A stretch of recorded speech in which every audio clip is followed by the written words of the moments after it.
Hello family, কেমন আছো? আশা করছি খুব ভালো আছো। আমিও খুব ভালো আছি। চলে আসলাম নতুন একটা কাজ নিয়ে। আজকে সুতির ব্লাউজের ওপর একটা ফেব্রিকের কাজ করছি। এর আগেও আমি কয়েকটা ব্লাউজ এবং একটা শাড়ির ওপর কাজ করেছি। মনে হচ্ছে দুটো ব্লাউজের কাজ আমার চ্যানেলে আপলোড করা আছে। তোমরা যদি দেখতে চাও অবশ্যই গিয়ে দেখে এসো। জানো তো, আমি যখন কোনো ফেব্রিকের কাজ শুরু করি আগের থেকে কিন্তু ভাবি না কি আঁকবো। আঁকতে আঁকতে ঠিক চলে আসে কিছু একটা, তারপর দেখি মোটামুটি ভালোই হয়েছে। এই কাজটা করছি আমি আমার এক দিদির জন্য।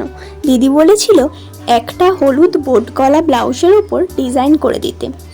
তারপর যখন কাজটা নিয়ে বসলাম, বসে বসে ভাবছি যে কী ডিজাইন করা যায়। ঠিক তখনই দেখি একটা প্রজাপতি উড়ে যাচ্ছে। ব্যাস অমনি মাথায় চলে আসলো একটা প্রজাপতি আঁকা যাক। দেখলাম ব্লু কালারটা ভালোই ফুটছে হলুদের ওপর, তাই ব্লু কালার দিয়েই শুরু করে দিলাম। যেভাবে দুটো ডানা এঁকেছিলাম ঠিক সেভাবেই আরেকটা ডানা এঁকে নিলাম। তারপর ডানাগুলোই লাল কালার দিয়ে টিপ টিপ টিপ টিপ করে দিলাম যাতে একটু রিয়েল মনে হয়। আচ্ছা, প্রজাপতির ডানা বলবো না পাখা বলবো বলো তো? সে যাই হোক, এবার ব্রাউন কালার দিয়ে দুটো বৃত্ত করলাম। এবার বৃত্তের মধ্যে ফুল পাতা ডালপালা দিয়ে ভরিয়ে দেবো। তোমাদের কেমন লাগছে জানি না, তবে আমার না ভিডিওর মধ্যে খুব একটা ভালো লাগছে না, কিন্তু এমনি না কাজটা খুব সুন্দর ফুটেছে। এত সুন্দর দেখতে লাগছে, আমার তো খুবই পছন্দ হয়েছে।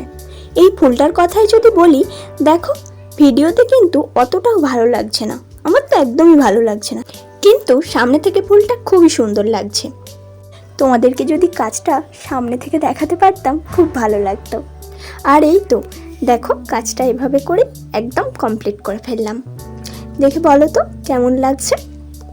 কাজটা যদি একটুখানি ভালো লাগে তাহলে টুকুস করে একটা লাইক করে দিও, আর কমেন্ট করে জানাও কোথায় ভুল ত্রুটি হয়েছে আর কেমন লাগলো।